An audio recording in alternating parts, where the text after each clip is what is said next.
Bangla TV একাই একশো, দেখতে থাকুন, সঙ্গে থাকুন, আর আপনাদের কণ্ঠস্বরই আমাদের শক্তি। আরজিকর মেডিকেল কলেজে প্রভাব পড়ল জলপাইগুড়ি শহরে। আরজিকর মেডিকেল কলেজ ও হাসপাতালে মহিলা চিকিৎসকের মৃত্যুর ঘটনায় দিকে দিকে চলছে আন্দোলন। সেই ছবি তুলে ধরছি বাংলা টিভি একাই একশো চ্যানেলের পর্দায়। এই অস্বাভাবিক মৃত্যুতে শনিবার জলপাইগুড়ি শহরে অভিযুক্ত দোষীদের শাস্তির দাবিতে বিক্ষোভ মিছিল ও রাস্তা অবরোধ।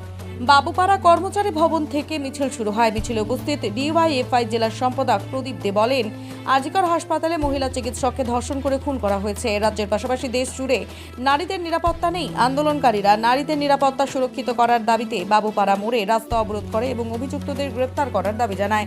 ডিওয়াইএফআই জেলার সম্পাদক প্রদীপ দে আরও কি বললেন, আমরা সরাসরি শুনে নেব তার কাছ থেকে। আজকে আমাদের মূলত রাস্তা অবরোধ হচ্ছে গোটা আপনারা জানেন যে গতকাল যে ঘটনা ঘটেছে, যে রাজ্যের এত বড় প্রতিষ্ঠান, যে প্রতিষ্ঠান আমাদের রাজ্যের গর্ব, সেই প্রতিষ্ঠানে আরজিকরে একজন ডাক্তার পরিণত ছাত্রী, তাকে হচ্ছে খুন এবং ধর্ষণ করে তাকে হত্যা করা হয়েছে। তার বিচার আমরা চাই। কালকে দেখেছেন গোটা রাজ্য জুড়ে আমাদের যারা যুব নেতৃত্ব তারা গিয়েছেন। আজকে গোটা রাজ্য জুড়ে, আজ আগামীকাল জুড়ে গোটা রাজ্য জুড়ে এই বিক্ষোভ কর্মসূচি চলবে। আজকে আমরা এখানে প্রতীকী অবরোধ করলাম এই বাবুপাড়া মোড়ে। যদি দোষীরা দৃষ্ট শাস্তি না পায়, যদি অ্যারেস্ট না হয়, তাহলে পরে এই আন্দোলন আরও বৃহত্তর হবে।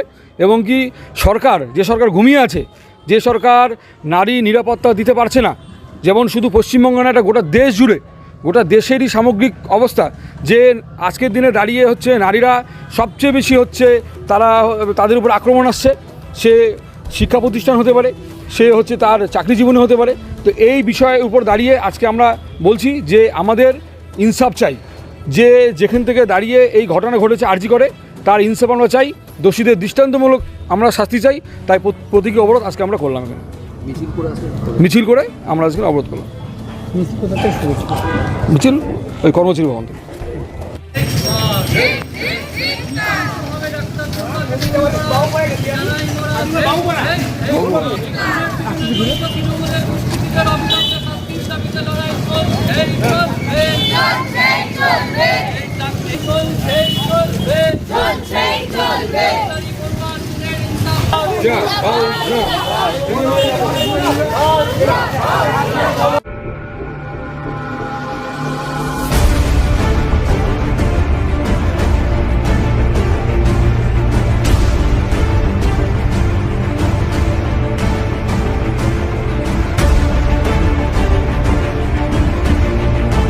বাংলা টিভি একাই একশো, দেখতে থাকুন, সঙ্গে থাকুন, আর আপনাদের কণ্ঠস্বরই আমাদের শক্তি।